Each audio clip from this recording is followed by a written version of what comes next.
Hey everyone, how's it going? I hope you're all doing great, as I always say, and staying happy and healthy and all that good stuff, especially on New Year's Eve. So, this video is going to be about crazy encounters from Canada, my country. So, if that sounds like your cup of tea, then definitely pull up a stump with me, and let's jump into it. Thank you for watching. So I live in the northern Canadian wilderness, and it was winter, and it was the witching hour. I was just a boy, but there were glowing balls of light of different sizes in the sky, too dark to see if they were a part of something else or just soul lights.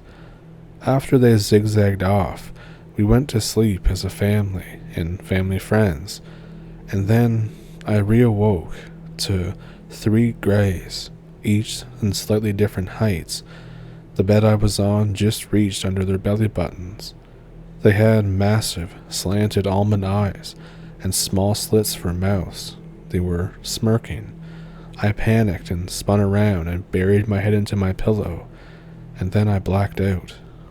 I was just a kid. I had never seen an alien before.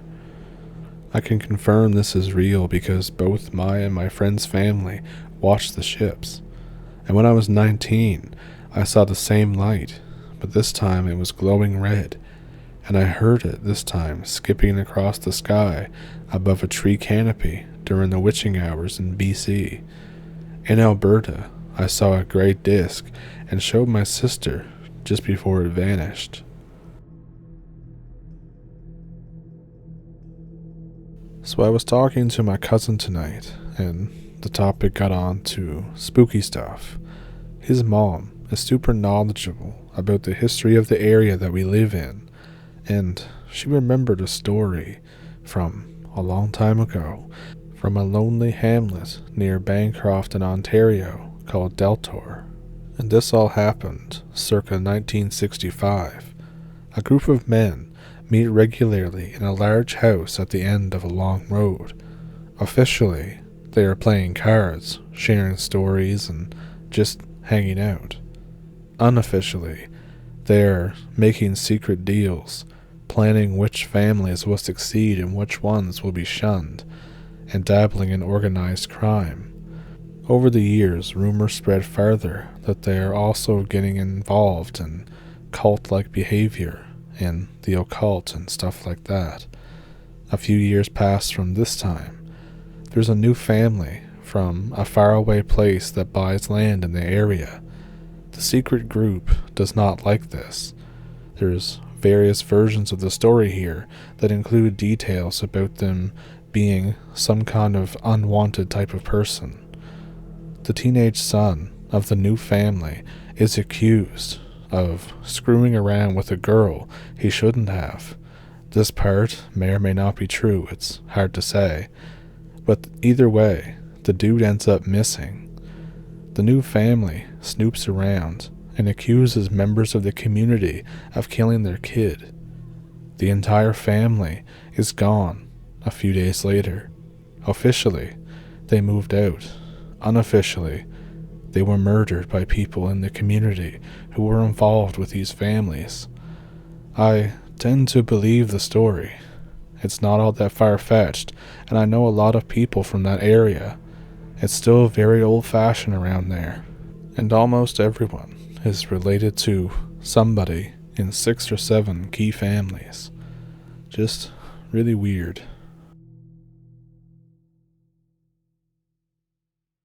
A lot of the stories I've had happen to me happened while I was solo hiking or group camping. One memorable one was when I was camping alone in the Breza Reservoir recreation area, about 60 kilometers southwest of Drayton Valley. The reservoir split into 2 parts, the main reservoir and the secondary reservoir that the water is pumped into when levels are low. I was camping along the 20-kilometer or so access road to the dam in the canal area. This was the secondary reservoir. I wasn't sure of the legality, but nobody ever bothered me there. I will admit that I had had a couple drinks, but not so much that it was an issue. I still knew where I was, and I was still very much coherent. It was about 1 to 1:30 in the morning, in late July, and I was up stargazing, sitting back in my lawn chair, sipping on some whiskey, when suddenly I felt the feeling that I was being watched. I naturally started looking around toward the tree line and the access road that I was camping around 50 meters away from, but I saw nothing, and I didn't think much of it. As soon as the feeling went away, I'd say maybe a half an hour or so later, I got up to go to the bathroom, and I walked towards the tree line. It's not even 4 meters away from my campsite, but as soon as I started peeing, I felt that feeling come back of being watched. This time, when I look around, and I saw in the dim glow of my fire, there was a silhouette standing up in the clearing toward the dam access road, just staring at me.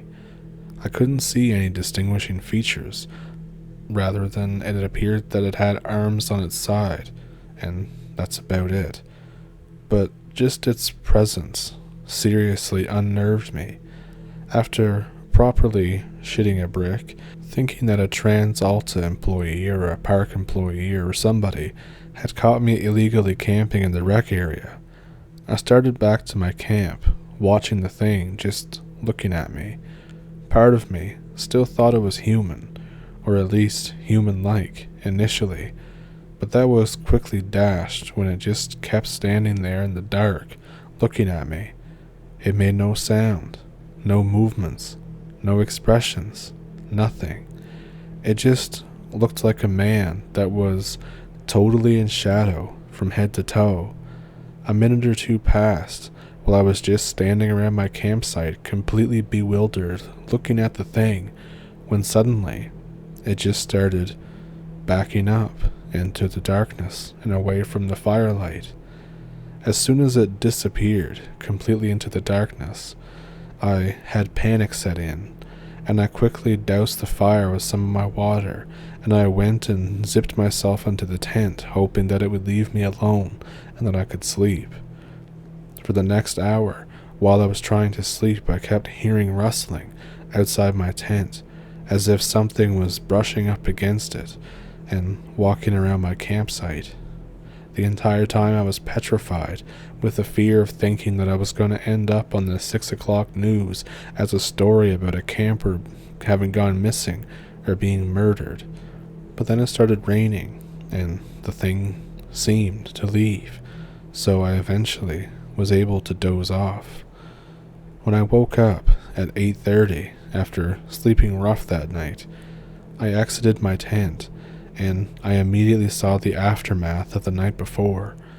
There were hundreds of muddy footprints all over the clearing where my camp was set up. Footprints around my tent, around the campfire, around my chairs, my car, you name it, they were there. I was freaking out. I immediately decided to GTFO and just go back to civilization and come back another time. I was supposed to be gone 2 nights, but I made it 1. I hastily packed up my camp into the back of my car, and I dipped going south on the highway towards Highway 11 from Highway 620. Nothing else of note happened on that day or trip. I ended up booking a campsite in Jasper that afternoon and spent the last night near civilization and not way out in the middle of the woods or the boonies. I went back a summer later, and I didn't have any encounters out there.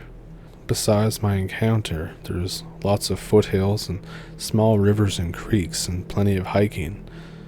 I'd recommend, but maybe don't stay the night.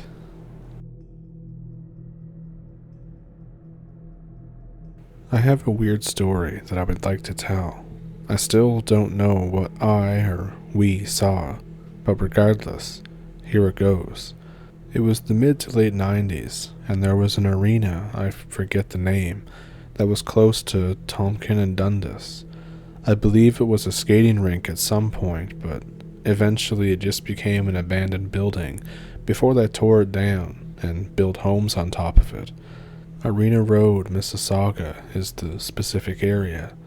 Anyhow, at the time I used to hang out with kids that were older than me, and we all decided that we were going to sneak into the building at night and just search the entire place. We arrived just after sundown. We circled the arena trying to find the best way to get in. Everything was boarded and chained up, but we finally came across a door with a broken window. However, it was a tight fit, and unfortunately, I was the only one that could make it through. I was already scared out of my mind. I guess the adrenaline and everyone pressuring me, I went through the window, only to notice that the door was locked. I was freaking, but they calmed me down and told me that there was another door, literally to the left. I just ran around and I would be able to open it.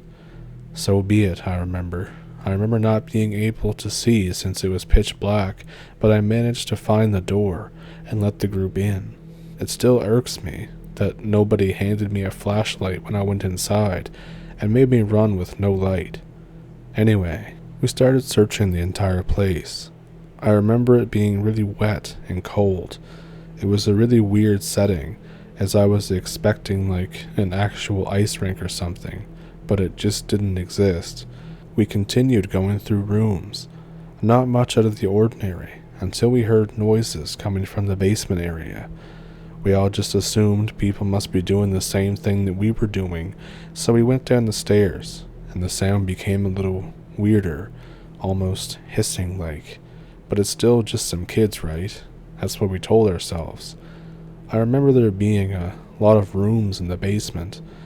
However, each room seemed to have been wiped clean, except for like falling wood or metal poles. It just looked really off. But given that it was being torn down soon, none of us thought much of it. We continued to search each room, noticing how some of the rooms had empty alcohol bottles, blankets, and weird writing on the wall, etc.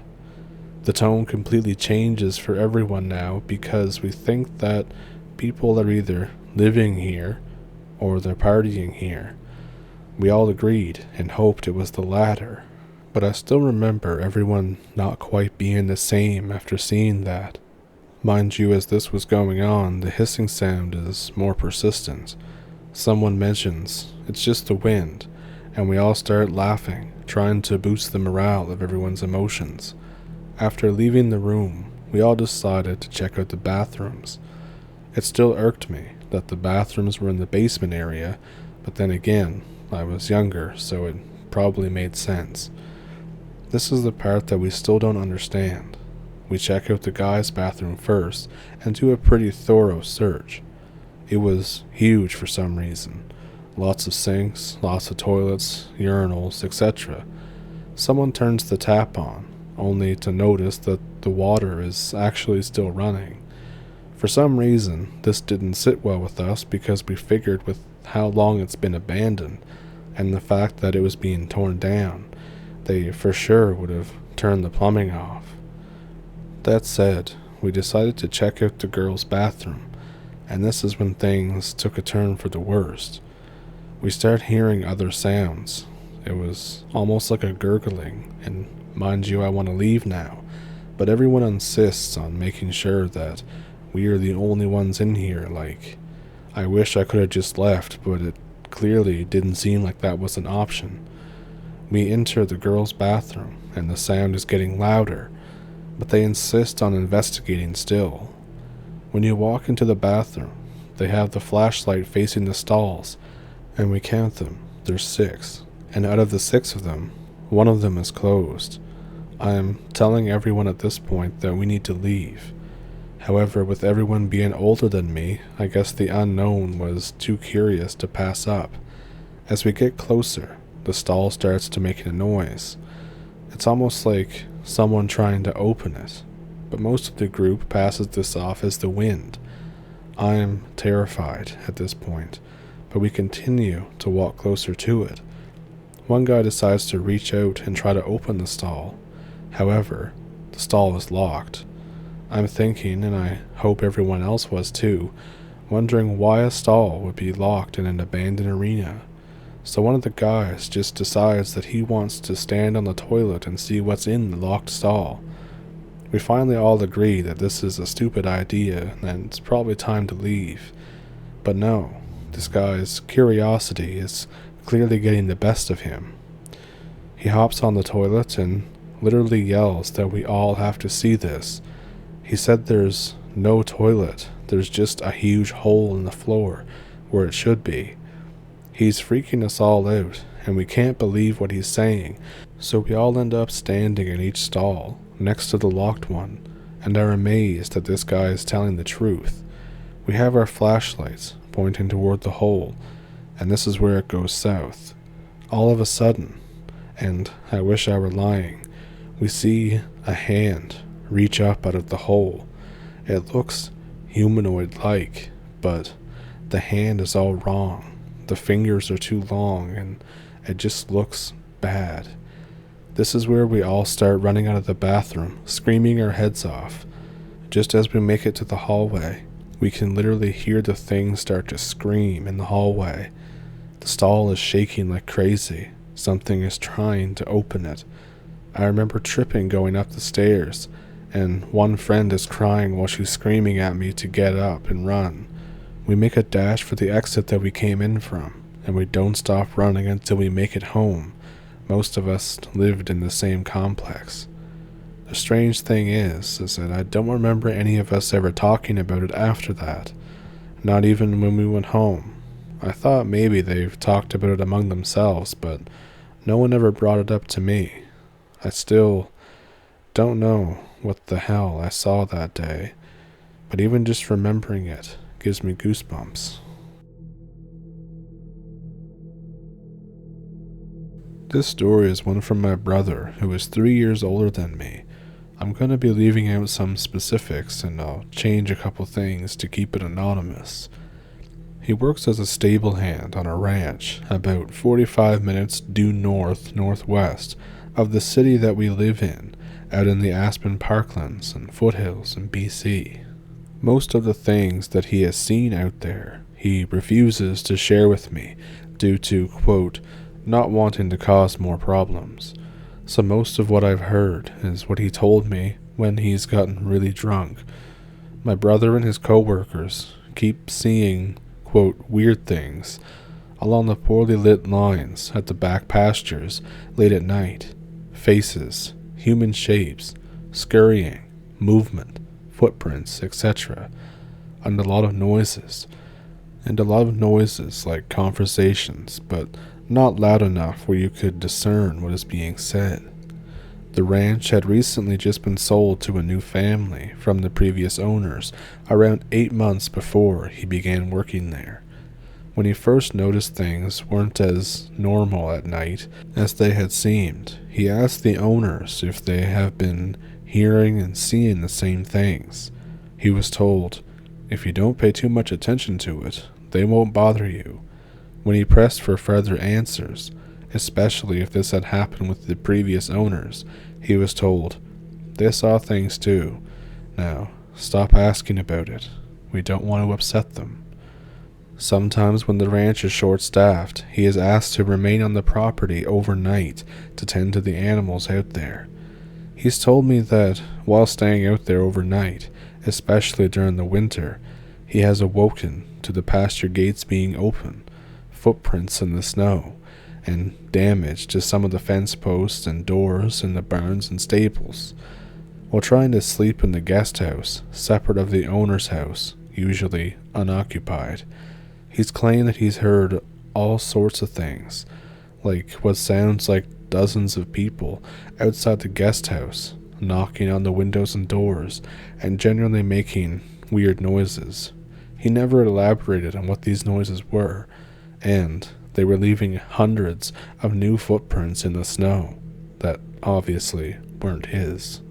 I didn't spend too much time out there at the ranch property until I decided to get into outdoorsy stuff, and I asked if I could tag along on a few nights if work wasn't busy, and he said I could. I remember when he first told me about this. It was later in the evening in early October, and we were walking around the back pastures doing rounds before he left for the night. I was looking off towards the fence line, and I saw something that looked like a person peeking around from the side of a shed about 50 meters by way of the fence. I pointed it out to him, and he told me just don't stare at them too long and continue walking, which distressed me greatly. I did keep looking back, and I saw that the thing I had seen moved from the shed to a nearby cover for horse feed and hay bales. Again, I told him I was getting a little freaked out, and in a calm tone he said, "Don't pay attention to him. Just keep my pace and keep walking with me." We finally got back to the barn that was the closest to the guest house, and he told me that he had seen one of the pasture gates was open, and he had to go close it. I asked him if I could just stay in the barn and wait for him. He said yes, and that he'd be back in a few minutes. Almost as soon as he left, I heard footsteps walking into the barn from the other entrance that was closest to the guest house. At about the same time, I began to hear knocking and banging along the wall of the barn that was closest to me. This lasted for about 30 seconds at most. I went and looked down the long hallway between the stalls and the barn, and saw nobody walking toward me, but I still heard the sounds of footsteps.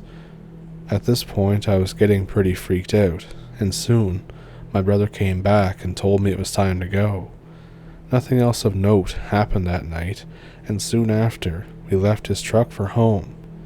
On the drive back, though, I asked him about what was happening out there, and that I was concerned about what he had said and what I had seen. He said not for me to worry, and told me that after a while he got used to them, and that they'd leave you alone if you just ignore them. I know there's more stuff that happened, but like I said, he doesn't want to tell me.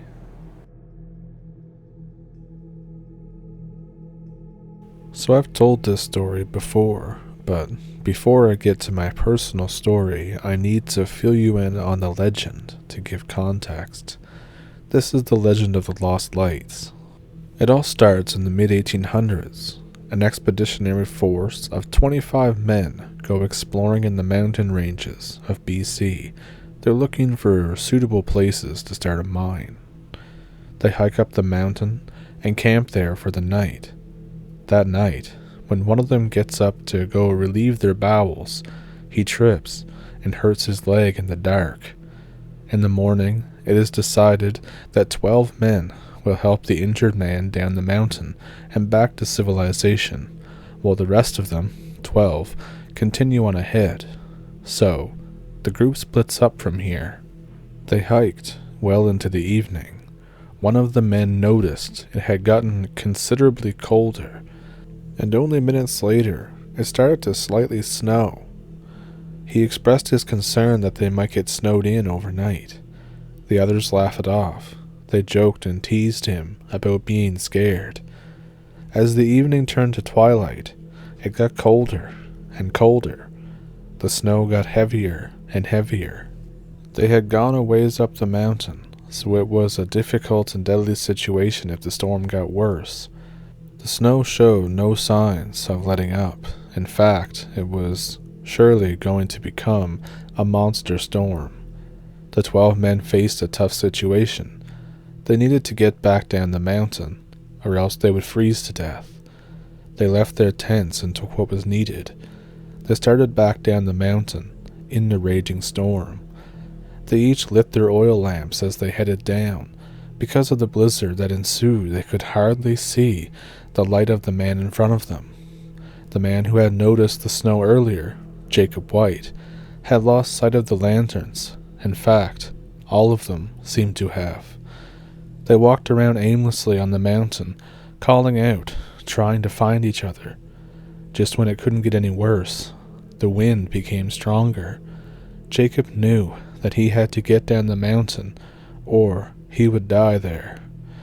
He stopped trying to find the others and went with the slope, slowly making his way down. he managed to get down the slope and to the base. Jacob ran to find the 13 men that were headed back to get help in rescuing his comrades. But he could not go any further. The storm had spread to the bottom and across the valley. He found a nearby cave where he would spend the night. As the night progressed, he watched the lights of his fellow expeditionaries wander endlessly across the mountain in the hellish snowstorm.